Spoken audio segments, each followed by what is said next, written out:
This is the late 80s or early 90s. I was around 6 to 7 years old. I am at home with my sister who is 14 to 15 at the time. We grew up in a small Texas town. Everyone knows everybody. We are home alone this particular night, and my folks let my sister babysit me frequently. We always got along due to our age gap. Anyway, it is about 8 p.m. in the winter.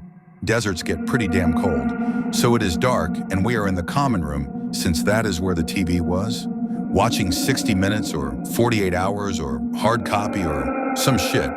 Those 1-hour news pieces on CBS that chronicle large crimes in depth. Trafficking, murders, kidnappings, and the like. Basically a gritty Lifetime special. This one was a typical story. Guy next door that was quiet went on a rampage in his next door neighbor's house, mutilating them and kidnapping their young daughter. Well, the thing about our house common room is the door leading to the backyard was a large glass door on a wall of floor-to-ceiling windows. Nothing but blackness beyond it, unless you have the backlight on. We did not. The front door is on the other side of the room with a small entryway.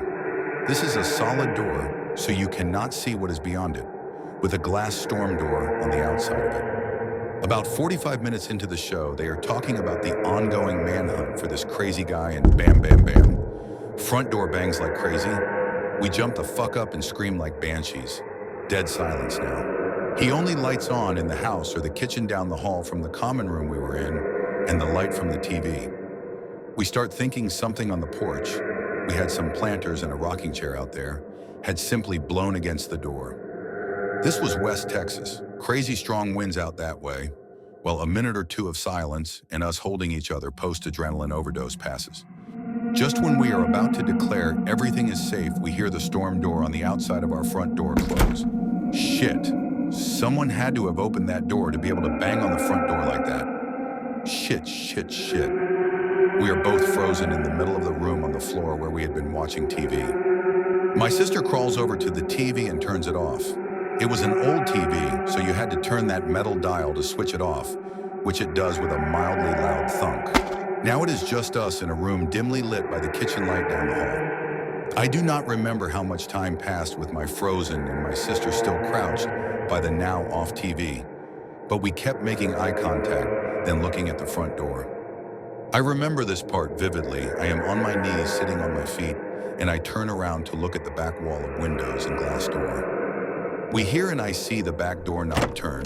It was locked on the knob, but not deadbolted. It rattles slightly as if someone is gently trying the handle. Neither of us make a sound, just held breath.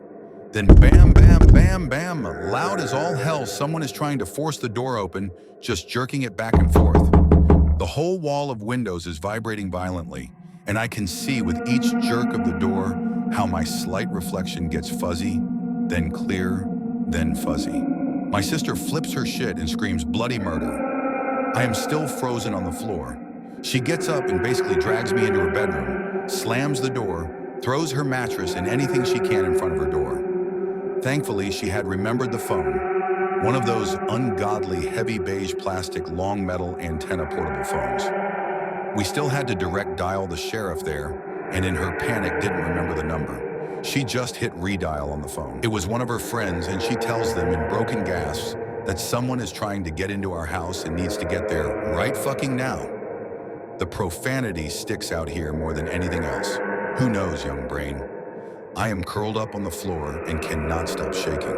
We don't hear anything else until we see the headlights of my sister's friend and her parents driving up to the house. We never did find out who was at the door or why. There were no signs of anything happening but a couple of scuff marks on the bottom of the back door that we could not remember if they were there beforehand or not. Nothing like that has happened to me or her since, but for damn sure we never forget to lock a door after that. Thanks for watching.